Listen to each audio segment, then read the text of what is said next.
ವಿಶ್ವದ ಅತಿ ದೊಡ್ಡ ಜಲವಿದ್ಯುತ್ ಅಣೆಕಟ್ಟು ಯಾವ ದೇಶದಲ್ಲಿದೆ?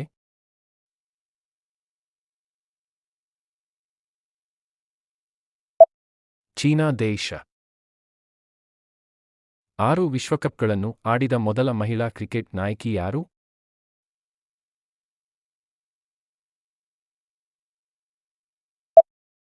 ಮಿಥಾಲಿ ರಾಜ್.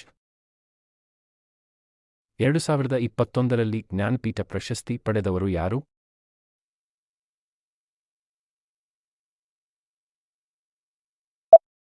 ದಾಮೋದರ್ ಮೌಸೋ. ರಾಷ್ಟ್ರೀಯ ವಿಜ್ಞಾನ ದಿನವನ್ನು ಯಾವಾಗ ಆಚರಿಸಲಾಗುತ್ತದೆ?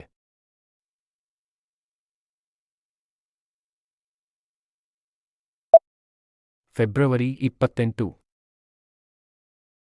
2022ರಲ್ಲಿ ಭಾರತೀಯ ಬಾಹ್ಯಾಕಾಶ ಸಂಶೋಧನಾ ಸಂಸ್ಥೆಯ ಅಧಿಕಾರಿಯಾಗಿ ಯಾರು ನೇಮಕಗೊಂಡಿದ್ದಾರೆ?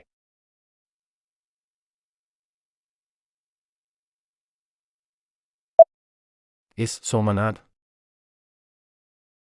ವ್ಯಾಕರಣ ಮತ್ತು ಕಾವ್ಯಕ್ಕೆ ಸಂಬಂಧಿಸಿದ 14ನೇ ಶತಮಾನದ ಸಂಸ್ಕೃತ ಪಠ್ಯದ ಹೆಸರು ಯಾವುದು?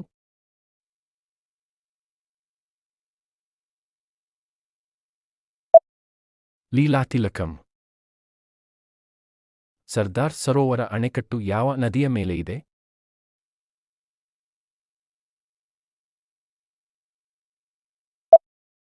ನರ್ಮದಾ ನದಿ. ನ್ಯಾಷನಲ್ ರಿಮೋಟ್ ಸೆನ್ಸಿಂಗ್ ಸೆಂಟರ್ನ ಪ್ರಧಾನ ಕಚೇರಿ ಎಲ್ಲಿದೆ?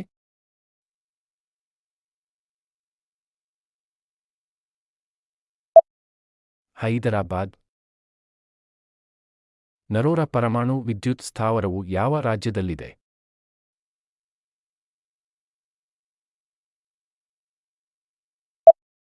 ಉತ್ತರ ಪ್ರದೇಶ.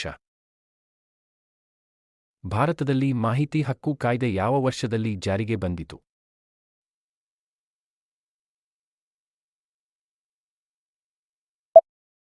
2005ರಲ್ಲಿ.